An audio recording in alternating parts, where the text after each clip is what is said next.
Ya, selamat malam teman-teman. Sebelumnya mohon maaf tadi karena ada distraksi gitu ya, gangguan eh, baru nyala tadi, jadi koneksinya baru bisa stabil lagi. Gitu. Oke, seperti yang sudah saya bilang tadi, saya akan menjelaskan materi yang mungkin sudah tertinggal dari kemarin, walaupun saya tahu teman-teman sudah download materinya, sudah mempelajarinya, gitu ya. Eh, tapi yang nggak ada salahnya rasanya saya juga ingin mereview buat bekal teman-teman juga. Oke, izinkan saya share screen teman-teman. Yang pertama saya akan share dulu tentang materi di pertemuan ke-10 ya, tentang kebijakan fiskal. Ya, tadi sudah sempat saya singgung bahwa minggu lalu kita sudah, beberapa minggu yang lalu kita sudah membahas tentang kebijakan moneter di mana pemerintah melalui Bank Sentral dalam hal ini Bank Indonesia memainkan peranan gitu ya untuk membuat kebijakan moneter dengan menaikkan uh, menambah jumlah uang yang beredar atau justru mengurangi jumlah uang yang beredar dengan berbagai instrumen yang Bank Sentral miliki, seperti menaikkan atau menurunkan suku bunga atau menjual atau membeli surat-surat berharga dan lain sebagainya. Oke, dan kita masuk ke kebijakan fiskal. Nah, kalau teman-teman dengar kebijakan fiskal, ini sebenarnya teman-teman juga harusnya sudah nggak asing. Kalau teman-teman sering dengar misalnya di media gitu ya mendengar bahwa pemerintah akan menaikkan harga BBM misalnya, atau mungkin memberikan subsidi kepada BBM misalnya, atau yang baru-baru ini yang masih hangat ya pandemi, di mana kemarin karena pandemi perekonomian jadi terpuruk, kemudian pemerintah mengeluarkan bantuan sosial dan sebagainya. Nah, itu juga merupakan kebijakan-kebijakan terkait fiskal. Jadi poinnya adalah kebijakan fiskal ini, kalau saya mengutip dari beberapa ahli ya, yang pertama dari Zen mengatakan bahwa kebijakan fiskal ini adalah pengeluaran pemerintah serta penerimaan yang berupa pajak. Gitu. Jadi kebijakan yang perannya ada di pajak ini. Apakah harus menaikkan pajak, tarif pajak, atau justru menurunkan tarif pajak yang hubungannya dengan pengeluaran dan penerimaan pemerintah, gitu ya. Sedangkan menurut Alam tidak jauh berbeda bahwa kebijakan fiskal ini adalah kebijakan yang menyesuaikan pengeluaran serta penerimaan pemerintah yang tujuannya untuk memperbaiki kondisi ekonomi. Seperti yang tadi sudah saya singgung ya, bahwa ekonomi setelah pandemi agak down gitu ya, di mana pertumbuhan ekonomi kita juga terkoreksi negatif. Maka gimana nih untuk membangkitin lagi nih? Nah, ini kemudian pemerintah berperan melalui kebijakan fiskal, gitu ya. Jadi secara umum bahwa kebijakan fiskal itu merujuk pada sebuah kebijakan yang dibuat oleh pemerintah untuk mengarahkan pada ekonomi suatu negara yang melalui pengeluaran dan melalui pengeluaran dan pendapatan pemerintah, gitu ya. Dalam hal ini soal penerimaan pemerintah yaitu pajak. Dan dalam slide ini saya akan sedikit menyinggung tentang pajak ya, karena itu merupakan pendapatan terbesar oleh pemerintah. Seperti itu ya. Kurang lebih begitu teman-teman. Nah, kemudian yang disebut penerimaan negara itu apa sih? Kalau kita mengutip pada Undang-Undang Nomor 17 Tahun 2003 tentang keuangan negara, bahwa di sana dikatakan bahwa penerimaan negara adalah penerimaan yang berasal dari perpajakan maupun yang bukan pajak. Yang perpajakan apa sih? Pajaknya ada pajak penghasilan, gitu ya, atau PPh. Ini berasal dari misalnya teman-teman yang sebagian besar di sini misalnya seorang adalah pekerja, gitu ya, dan teman-teman biasanya harus ada membayar pajak penghasilan di sana, gitu ya. Ada juga pajak bumi dan bangunan atau PBB bagi teman-teman yang mungkin punya tanah, punya bangunan, itu ada dikenakan pajak juga. Dan ada pajak pertambahan nilai. Pajak pertambahan nilai ini kayak teman-teman misalnya kalau mau makan di restoran, gitu ya, biasanya ada teks di sana ketika teman-teman lihat struknya, selain item-item harganya juga teksnya ada di sana berapa persen. Atau mungkin beli baju, beli barang gitu ya di mall ya, biasanya ada pajaknya di sana. Kemudian ada cukai. Cukai ini sama seperti pajak yang dikenakan khusus kepada barang-barang tertentu yang dianggap mungkin peredarannya harus dibatasi oleh kelompok-kelompok tertentu atau batas-batas usia tertentu. Misalnya tembakau, rokok, gitu ya. Rokok kan karena memang dibatasi pendistribusiannya, jadi kemudian dikenakan tarif di mana tarif itu akan masuk ke kas negara. Atau mungkin minuman keras nih, minuman keras kan kemudian peredarannya juga dibatasi, nggak semua orang bisa mengkonsumsi, apalagi Indonesia mayoritas Muslim, apalagi dijangkau sama anak-anak nih, ya itu nggak boleh. Makanya kemudian dikenakan tarif cukai agar harganya juga tinggi, tidak dapat dijangkau oleh orang-orang tertentu gitu. Kemudian ada bea masuk. Bea masuk ini iuran yang atau tarif yang ditetapkan biasanya ke barang-barang impor gitu ya. Dan ada sumber bukan pajak, misalnya dari laba BUMN atau juga biasanya hibah dari negara lain atau organisasi internasional atau mungkin dalam negeri juga gitu. Kemudian selanjutnya kita masuk apa sih sebenarnya pajak? Kalau kita mengutip di Undang-Undang tentang Ketentuan Umum dan Perpajakan bahwa pajak ini adalah kontribusi wajib kepada negara yang terutang oleh orang pribadi atau badan yang bersifat memaksa gitu ya.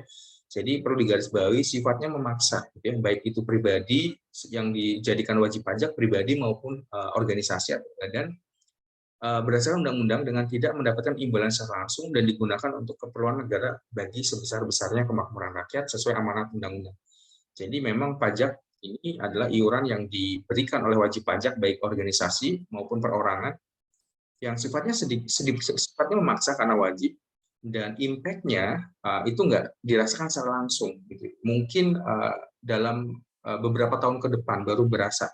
Misalnya untuk digunakan untuk membangun jembatan, jalan raya, dan sebagainya, itu kan nggak butuh waktu yang pendek, tapi butuh waktu yang panjang.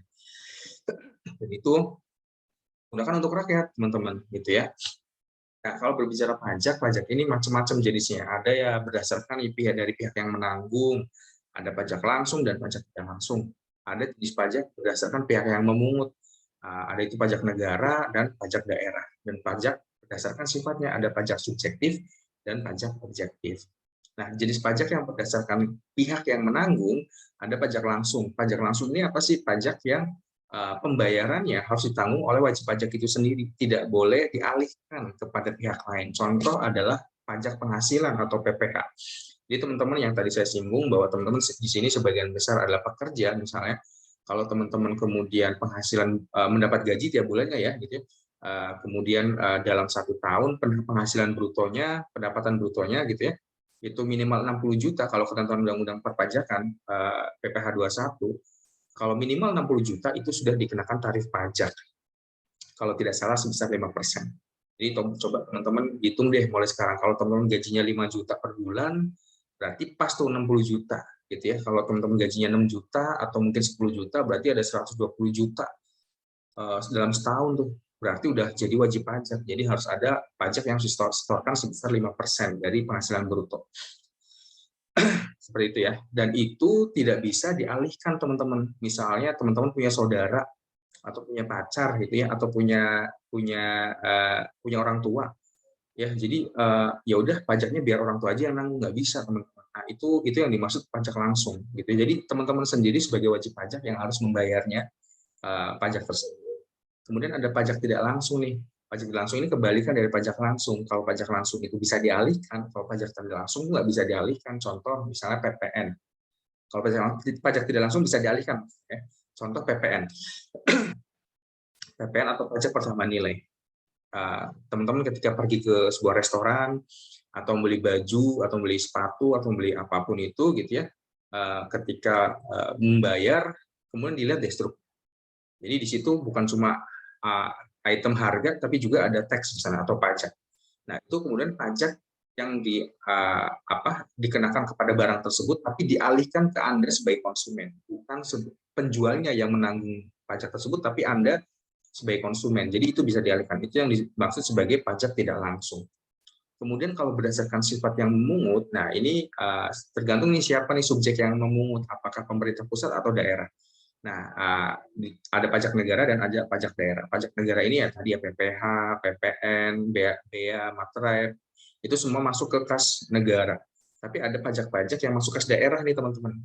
Contohnya pajak reklame, pajak kendaraan bermotor yang teman-teman suka setor tiap tahun, ada PBB, iuran kebersihan, retribusi dan sebagainya, itu masuk ke kas daerah.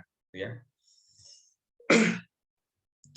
Yang ketiga, jenis pajak berdasarkan statusnya. Ada pajak subjektif dan ada pajak objektif. Pajak subjektif ini adalah pajak yang memperhatikan kondisi keadaan wajib pajak. Dalam hal ini, penentuan besarnya pajak harus ada alasan-alasan objektif yang berhubungan erat dengan kemampuan bayar wajib pajak. Contoh PPh.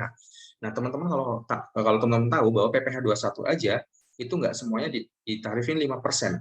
Kalau misalnya kalau baca undang-undang ya, nanti teman-teman boleh dicek di Google ya, undang-undang perpajakan terutama di PPh 21 atau pajak penghasilan, itu tarifnya beda-beda. Ada yang 5%, ada yang 10%, tergantung penghasilan brutonya. Misalnya 60 juta sampai, kalau nggak salah ya, sampai 200 juta itu terkena 5%. Tapi kalau penghasilan di atas itu kalau nggak salah 10% dan seterusnya. Gitu. Jadi ada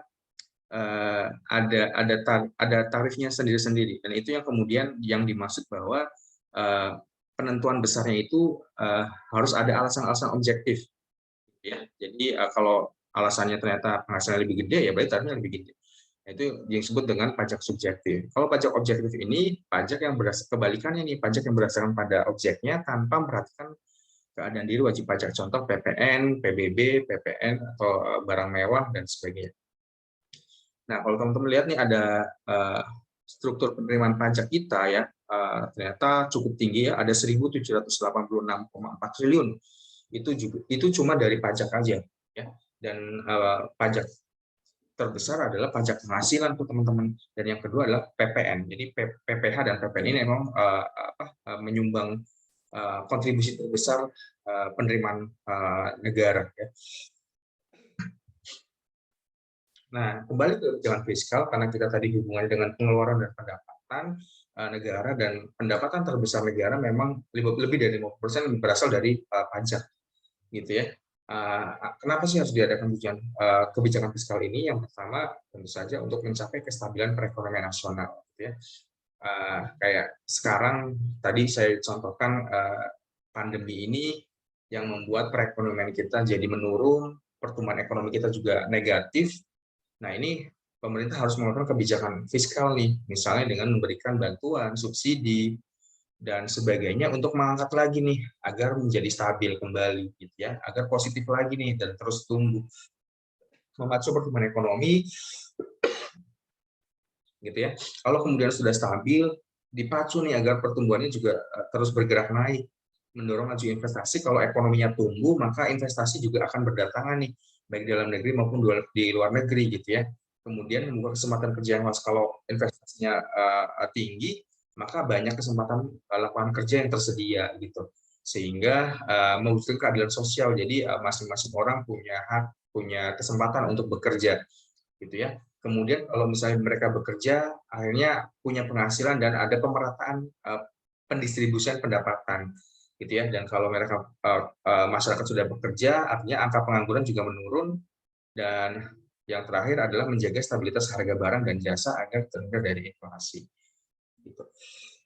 Nah, instrumen kebijakan fiskal, kalau kemarin teman-teman ingat di kebijakan moneter, instrumennya itu ada banyak tuh, ada discount policy gitu ya, menaikkan, menurunkan suku bunga, menjual surat berharga gitu ya, dan macam-macam. Nah, kalau di kebijakan fiskal ini ada dua nih, ada kebijakan fiskal ekspansif dan ada kebijakan fiskal kontraktif. Kebijakan fiskal ekspansif ini biasanya digunakan ketika kondisi perekonomian negara lagi lesu nih, atau terjadi deflasi gitu ya. Jadi nah, ketika terjadi deflasi, maka kebijakan fiskal yang diambil pemerintah harus meningkatkan pengeluaran dan mengurangi tarif pajak. Kenapa ditingkatkan pengeluarannya? Contoh lagi, saya beri contoh lagi pandemi ini gitu ya. Lagi-lagi gitu ya, pandemi ini membuat ekonomi kita jadi jatuh gitu ya, terkoreksi sampai negatif. Karena banyak kemudian pandemi ini mengakibatkan banyak perusahaan-perusahaan yang gulung tikar, akibatnya PHK besar-besaran. Ketika PHK besar-besaran, kemudian mereka nggak punya penghasilan, nggak punya pendapatan. Kalau mereka nggak punya penghasilan dan pendapatan, kemudian mereka nggak punya kemampuan daya beli, sehingga ekonomi jadi lesu nih teman-teman. Jadi pabrik-pabrik yang bikin produk-produk tertentu nggak ada yang beli nih, jadi ekonomi jadi lesu. Nah, ini pemerintah harus meningkatkan pengeluarannya dengan apa? Berikan subsidi, bantuan sosial atau apapun itu untuk menggerakkan menggerakkan konsumsi masyarakat, walaupun mungkin sudah di PHK dan sebagainya, tapi mereka tetap daya belinya harus tetap dijaga. Ya, kasih bantuan sosial, kasih subsidi dan sebagainya. Yang kedua, dengan alternatifnya adalah mengurangi tarif pajak. Jadi kalau tarif pajaknya kita turunin, maka orang-orang terdorong untuk melakukan konsumsi ya. Coba teman-teman bayangkan kalau mau beli motor ternyata pajaknya sama 1% nih, wah pasti pada laku nih gitu ya. Dan sebaliknya gitu ya. Dan yang kedua adalah kebijakan fiskal kontraktif. Nah, ini cocok ketika negara lagi mengalami inflasi, harga-harga tinggi, peredaran uang di masyarakat jauh lebih banyak gitu ya, sehingga dibuat kebijakan fiskal kontraktif, yaitu dengan mengurangi pengeluaran dan meningkatkan tarif pajak. Mengurangi pengeluaran maksudnya berarti misalnya tadi bantuan atau subsidi tadi dicabut nih, gitu ya, sehingga apa?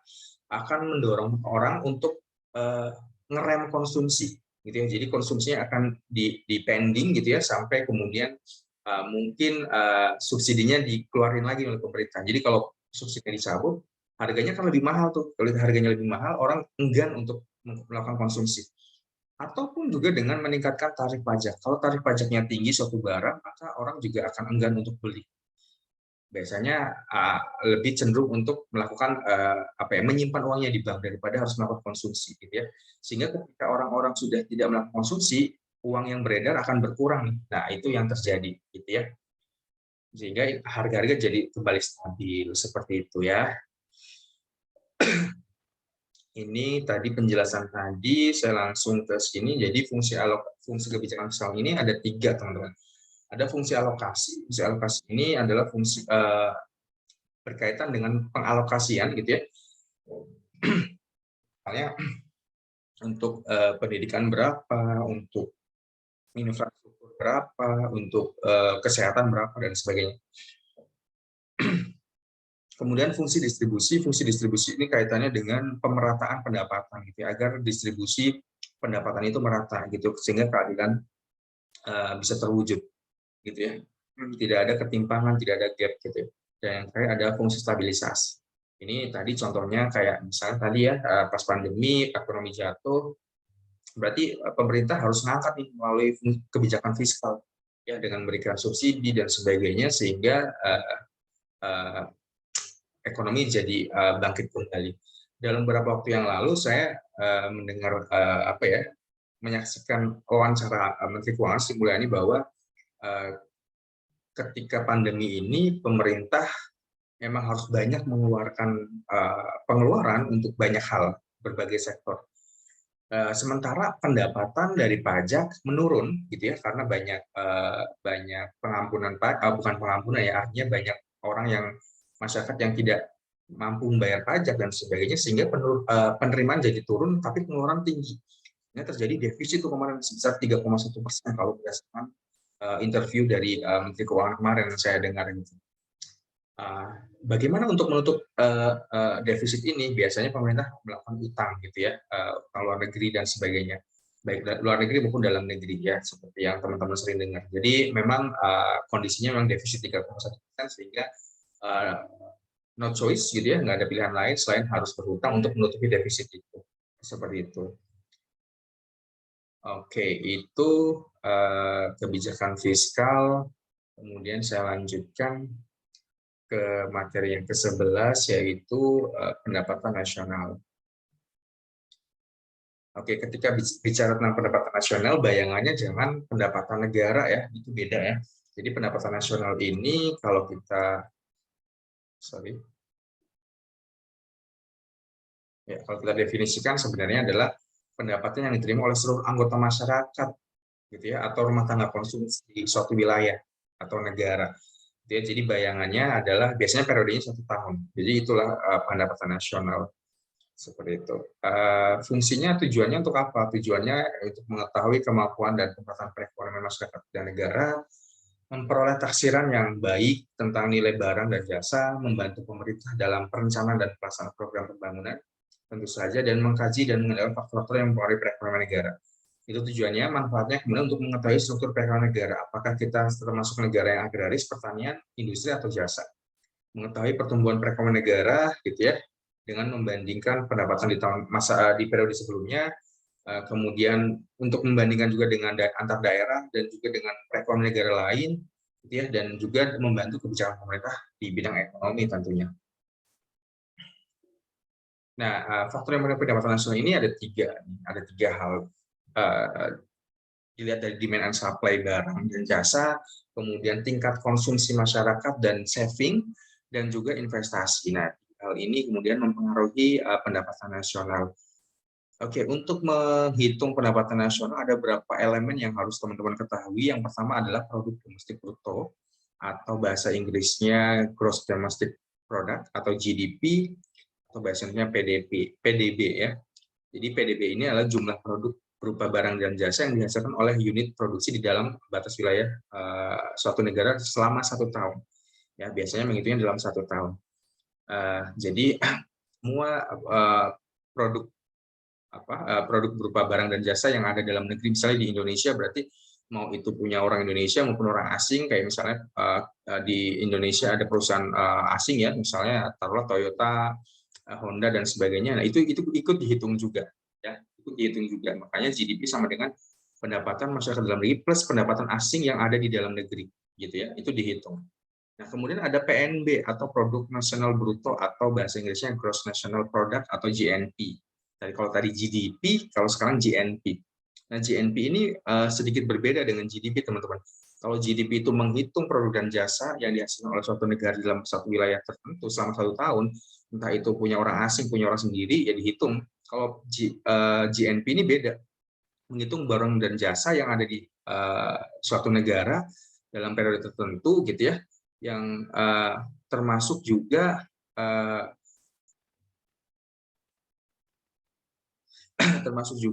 warga negara Indonesia yang ada di luar negeri ya, yang kemudian mereka mendirikan usaha di sana, misalnya mendirikan pabrik dan sebagainya. Makanya kalau dirumuskan GNP ini sama dengan GDP ya, tadi ya, GDP dikurangi produk neto terhadap luar negeri, gitu ya. Kemudian yang perlu diketahui teman-teman selanjutnya adalah NNP atau Net National Product. Ya, Net National Product adalah jumlah barang dan jasa yang dihasilkan oleh masyarakat dalam periode tertentu nih, setelah dikurangi penyusutan atau depresiasi. Karena ini berbicara produk, maka hubungannya dengan penyusutan. Karena produk itu harganya hari ini dan 5 tahun yang akan datang pasti mengalami penyusutan. Makanya kemudian dirumuskan bahwa NNP ini sama dengan GNP tadi dikurangi penyusutan karena produk, gitu ya. Kemudian yang selanjutnya ada NNI atau Net National Income. Ya, kalau tadi produk, sekarang income atau pendapatan. Nah, kalau produk itu dikurangi penyusutan, kalau income ini dikurangi pajak ya teman-teman. Tapi pajaknya pajak tidak langsung. Tadi ya sudah dijelaskan bahwa pajak tidak langsung itu adalah pajak yang tidak bisa dialihkan nih wajib pajaknya, gitu ya. Kayak pajak langsung adalah pajak yang bisa dialihkan, gitu ya, bisa dialihkan kayak PPN misalnya. Jadi net national income adalah jumlah seluruh penerimaan yang diterima oleh masyarakat setelah dikurangi pajak tidak langsung atau indirect tax. Kemudian selanjutnya adalah personal income. Personal income ini adalah penerimaan yang diterima masyarakat yang benar-benar sampai ke tangan masyarakat setelah dikurangi beberapa hal. Ada laba, ada iuran asuransi dan sebagainya. Jadi gampangnya teman-teman kayak ketika menerima gaji ya, take home pay-nya lah, gitu ya. Take home pay-nya berapa sih personal income teman-teman? Jadi rumusnya adalah net national income tadi setelah dikurangi indirect tax ditambah transfer payment. Transfer payment ini adalah pendapatan teman-teman yang mungkin di luar pendapatan rutin, gitu ya. Itu ada transfer payment. Dikurangi laba ditahan nih kalau punya usaha ya. Ditambah juga iuran asuransi kalau teman-teman bayar asuransi tiap bulannya atau jaminan sosial, dan juga ditambah pajak perseorangan. Yang berikutnya ada disposable income. Ya, disposable income ini adalah pendapatan yang diterima masyarakat yang sudah siap dibelanjakan nih.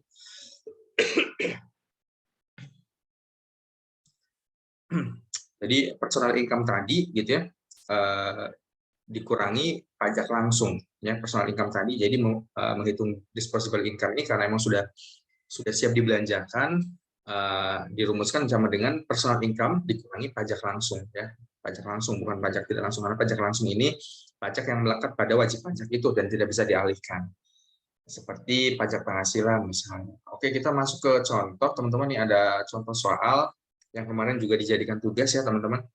Ada data berikut ini, ada GDP atau Gross Domestic Product-nya ada 1.500.000 juta dolar US dollar, ada GNP 850 juta, ada penyusutan barang modal 100 juta, ada pajak tidak langsung atau indirect tax 50 juta, ada transfer payment 75 juta, laba ditahan 25 juta, asuransi 15 juta, dan pajak langsung 25 juta, semuanya dalam US dollar.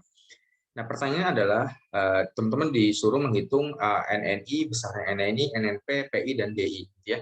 Net National Income, Net National Product, Personal Income, dan Disposable Income. Kita tinggal masukkan saja teman-teman. Kita cari NNP dulu nih. NNP itu kan adalah GNP dikurangi penyusutan. Kita lihat nih ada penyusutan barang modal di sini sebesar 100 juta. GNP-nya berapa? 850 juta. Tinggal dimasukkan saja bahwa 850 juta dikurangi 100 juta sama dengan 750 juta.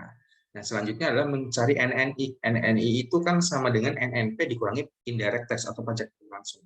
NNP-nya udah ketemu nih 750 juta. Pajak langsungnya kita cek nih di data, ada nggak?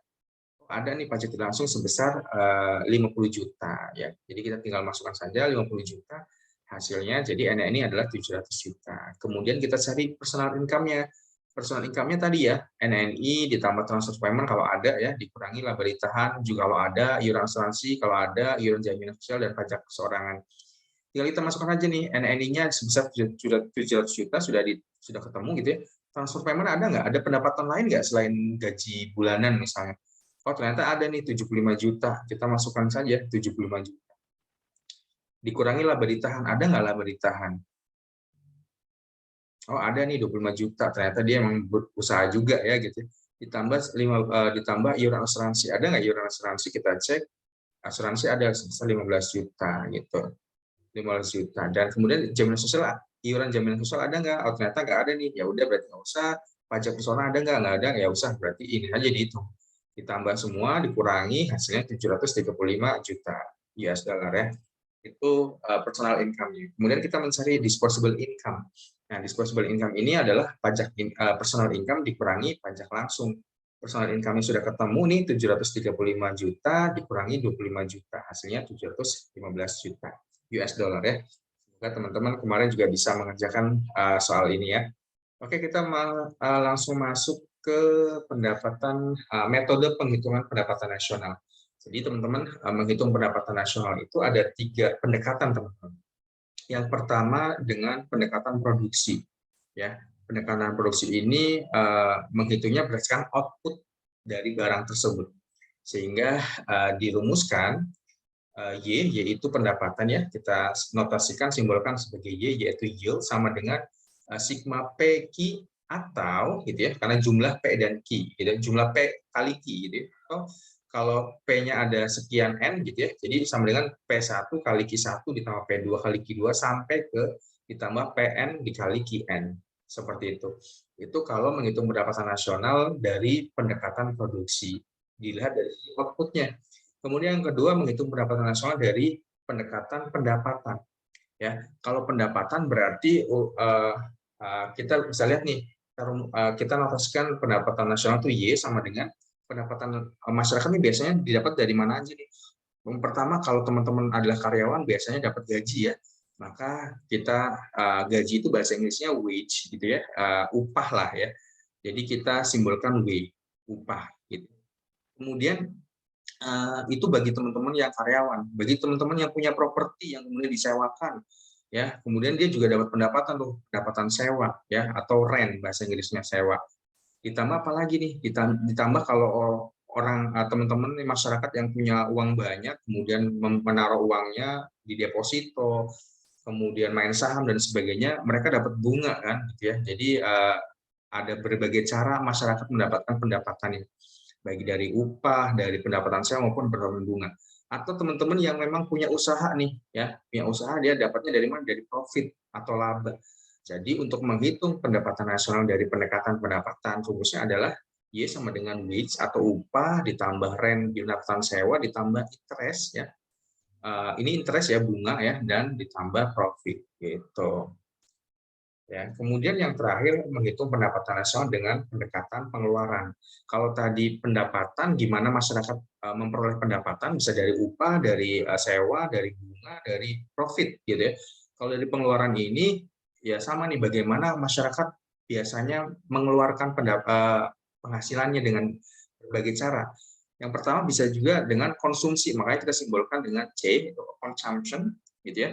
Kemudian ditambah dengan jadi selain masyarakat umum juga ingat ada pelaku ekonomi ketiga yaitu pemerintah. Pemerintah kan juga mengeluarkan melakukan pengeluaran juga atau melakukan belanja juga gitu ya, atau disebut dengan government expenditure atau disimbolkan G atau pengeluaran pemerintah. Ditambah lagi dengan kadang-kadang masyarakat ini misalnya uangnya udah buat konsumsi, ternyata uangnya masih lebih nih.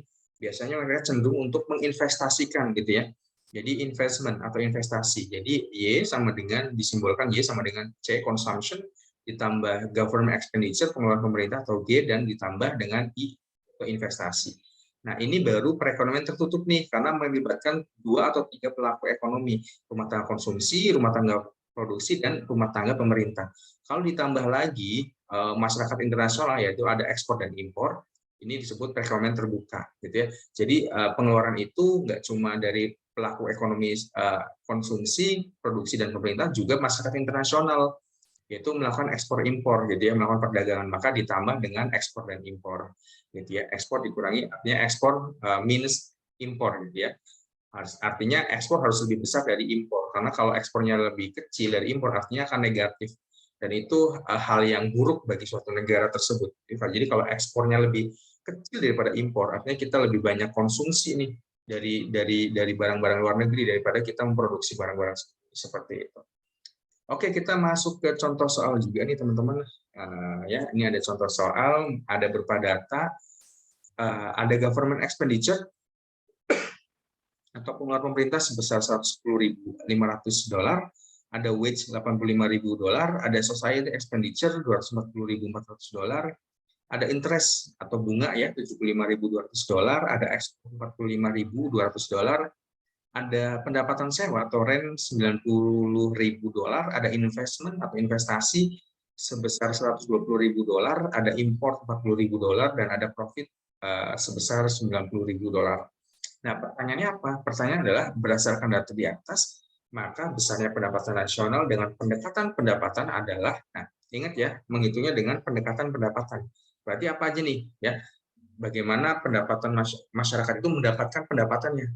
Yang tadi ya, dengan yang satu wage, dengan gaji, upah, kemudian interest, bunga, kemudian juga dengan rent, pendapatan sewa, gitu ya.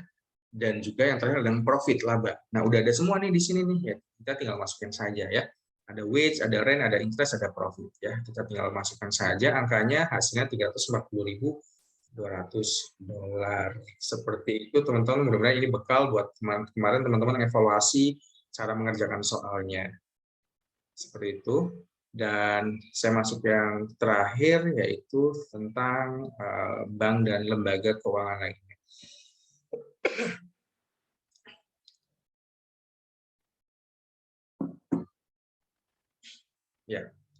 Ya, mungkin teman-teman sering dengar ya kalau tentang bank, ya saya rasa teman-teman juga terlibat langsung dengan bank gitu ya, baik sebagai nasabah atau mungkin bahkan ada yang bekerja di bank, gitu ya. Kalau bank saya rasa teman-teman udah tahu ya fungsinya apa, tujuannya apa, gitu ya.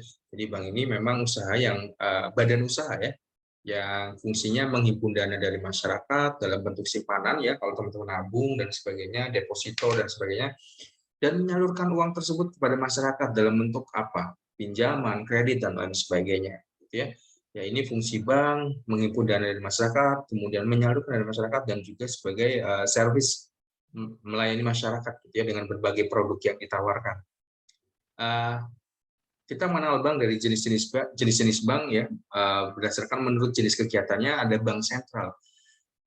Jadi bank sentral ini adalah bank yang fungsinya adalah mengatur kestabilan badan-badan keuangan gitu ya, serta menjamin agar kegiatan badan keuangan tersebut dapat menciptakan tingkat kegiatan ekonomi yang tinggi dan stabil. Dalam hal ini kalau di Indonesia bank sentral itu adalah Bank Indonesia gitu ya. Jadi bank ini tugasnya cuma mengatur saja, mengatur perbankan di Indonesia. Nah, di bawah bank sentral ada bank-bank umum nih. Ya, kayak teman-teman mungkin punya tabungan di sana, nah itu bank-bank umum. Yang memang mereka inilah yang melaksanakan kegiatan perbankan, baik menghimpun dana atau mungkin menyalurkan dana ke masyarakat. Dan yang selanjutnya berdasarkan kegiatannya ada bank syariah. Nah, bank syariah ini sama seperti bank umum, hanya bedanya bank syariah ini menggunakan prinsip syariah Islam, ekonomi Islam gitu ya.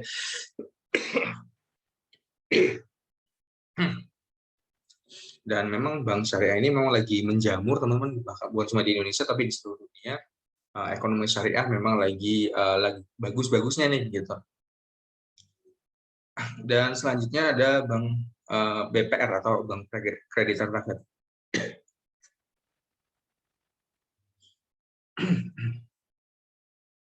Ya, ya, bank BPR ini sebenarnya sama kayak bank umum. Bedanya adalah BPR ini tidak menerima tabungan jangka pendek, ya.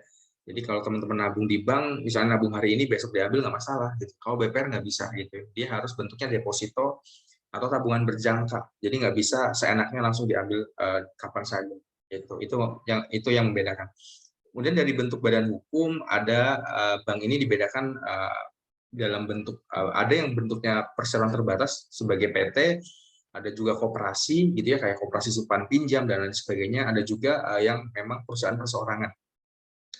Dan menurut kepemilikannya, bank ini dibagi ada bank pemerintah gitu ya, kayak Mandiri, BRI, BNI gitu ya, ada bank swasta, bank swasta kayak BCA dan lain sebagainya. Ada bank campuran ini yang memang mungkin kepemilikannya antara pemerintah dan swasta gitu ya, saham kepemilikannya. Dan yang terakhir ada bank pemerintah daerah atau BPD yang memang contohnya misalnya BJB gitu ya, Bank Jawa Barat, ada Bank Jateng seperti itu. Nah, kemudian selanjutnya ada pemanfaatan produk dan jasa perbankan. Ini adalah produk-produk perbankan ya, teman-teman ya. Jadi produk perbankan itu berupa kredit pasif dan kredit aktif. Nah, kalau kredit pasif ini artinya berarti bank ini menerima aliran dana dari masyarakat dalam bentuk tabungan, deposito, dan lain sebagainya. Kemudian kalau kredit aktif, artinya berarti bank ini menyalurkan dana masyarakat dalam bentuk kredit rekening koran, kredit tanpa agunan, kredit dan kredit-kredit lainnya, macam-macam. Kemudian bank ini juga punya jasa yang cukup banyak yang teman-teman mungkin juga menggunakannya. Kalau teman-teman mungkin mau menukar mata uang asing juga bisa dilayani di bank, bukan cuma jasa penyimpanan uang ya, juga transfer uang juga bisa, pemberian jaminan juga bisa, kartu kredit dan lain sebagainya. Nah, kredit sendiri adalah pemberian uang kepada orang lain dalam jangka waktu tertentu dengan jaminan atau tanpa jaminan ya. Jadi ada kredit yang memang tidak meminta jaminan, seperti apa? KTA misalnya, kredit tanpa agunan itu nggak perlu jaminan, gitu ya. Dengan memberikan bunga atau tanpa bunga, ya. Dengan pakai bunga atau mungkin nggak bunga. Misalnya bank-bank syariah, gitu ya, mereka nggak menetapkan bunga, gitu ya. Tapi ada mekanismenya sendiri, gitu. Nah, ini jenis-jenis kredit kalau kredit berdasarkan sumber kredit, ada dalam negeri dan kredit luar negeri. Ada kredit berdasarkan tujuan penggunaan, ada kredit untuk digunakan untuk produksi, ada juga untuk digunakan untuk konsumsi, ada tidaknya jaminan dibagi menjadi kredit blanko atau dan kredit berjamin gitu ya. Kredit blanko itu tadi contohnya kayak KTA. Dan kredit berdasarkan jangka waktu, ada jangka pendek, jangka menengah, dan jangka panjang. Dia tergantung apa ya atau kontrak kreditnya. Nah, ini yang perlu teman-teman ketahui. Kalau tadi saya bilang bank itu kayaknya teman-teman udah ngelotok ya, memang teman-teman juga nasabah juga atau bahkan ada yang kerja di bank. Ada lembaga-lembaga keuangan yang bukan bank yang sebenarnya juga perlu teman-teman ketahui, dan ini mempengaruhi juga satu kondisi keuangan dalam negeri gitu.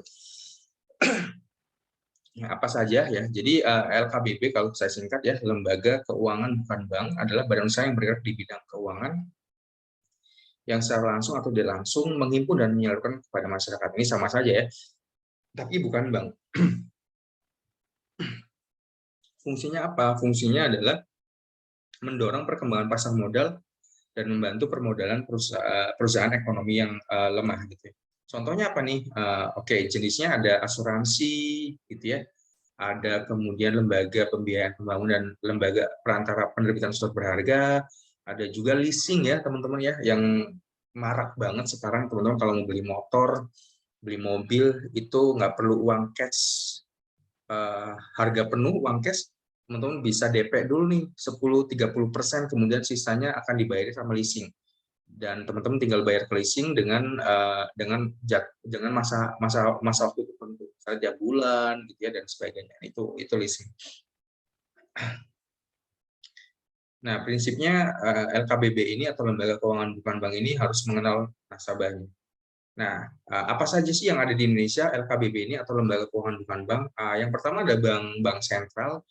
Ya, bank sentral memang namanya bank ya, tapi fungsinya bukan untuk melakukan tugas perbankan seperti menerima dan menghimpun dana masyarakat. Tapi tujuannya karena bank sentral, maka sifatnya sangat sentral, mengatur apa ya, mengatur situasi dan kondisi perbankan di dalam negeri di Indonesia, gitu. Termasuk membuat kebijakan moneter yang sudah kita bahas kemarin, gitu. Nah, tugas dan wewenangnya, ini tugasnya menetapkan melaksanakan kebijakan moneter kemarin ya, sudah bahas, mengatur dan menjaga kelancaran sistem. Wewenangnya menetapkan sasaran moneter dengan memperhatikan sasaran laju inflasi dan melakukan pengendalian moneter.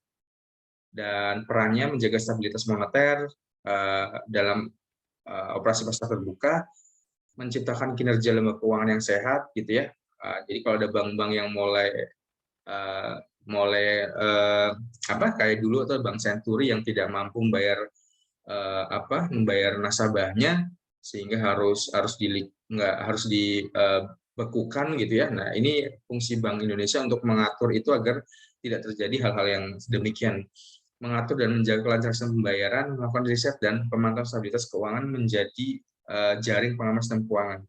Dan yang berikutnya lembaga keuangan yang bukan bank yang perlu teman-teman ketahui adalah ada Otoritas Jasa Keuangan atau OJK. Nah, OJK ini adalah lembaga yang bertugas mengatur dan mengawasi kegiatan di dalam sektor jasa keuangan. Nah, OJK ini berfungsi menyelenggarakan sistem pengaturan dan pengawasan yang terintegrasi terhadap keseluruhan kegiatan di sektor jasa keuangan. Tugasnya banyak teman-teman mengatur dan mengawasi tadi ya kegiatan jasa keuangan di sektor perbankan maupun juga di sektor pasar modal. Juga mengatur dan mengawasi kegiatan jasa keuangan di sektor asuransi, dana pensiun, lembaga pembiayaan dan lain sebagainya. Jadi mungkin ada dana pensiun ya lembaga-lembaga yang menghimpun dana pensiun kemudian dananya digelapkan. Nah, ini kemudian ada tugas OJK agar memastikan itu tidak terjadi. Kemudian wewenang OJK ini adalah dengan bukan cuma mengatur tapi juga mengenai perizinan gitu ya. Ketika ada bank baru yang pengen mendirikan Bank Indonesia harus mendapatkan izin dari OJK ini gitu ya untuk mendirikan bank.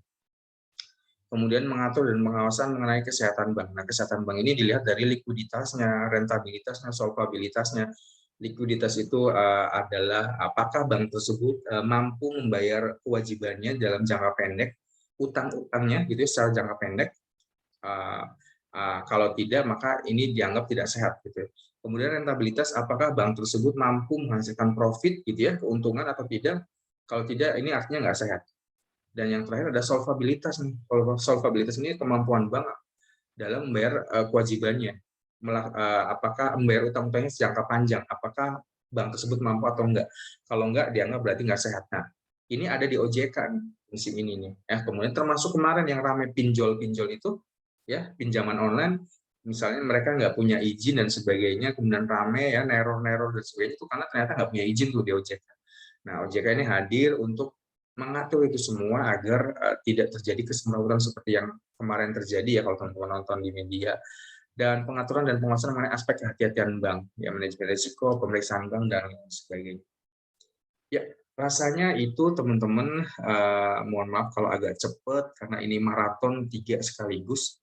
Paling tidak ini buat bekal teman-teman, walaupun saya yakin teman-teman sudah membacanya gitu, tapi paling tidak dari apa yang saya jelaskan teman-teman jadi punya sudut pandang yang baru atau menambah hasanah teman-teman, pengetahuan teman-teman semua.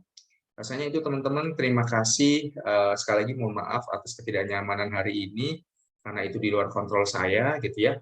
Dan mudah-mudahan ini tidak mengurangi pemahaman teman-teman untuk memahami materi dari saya. Terima kasih teman-teman, sampai jumpa di pertemuan selanjutnya. Terima kasih.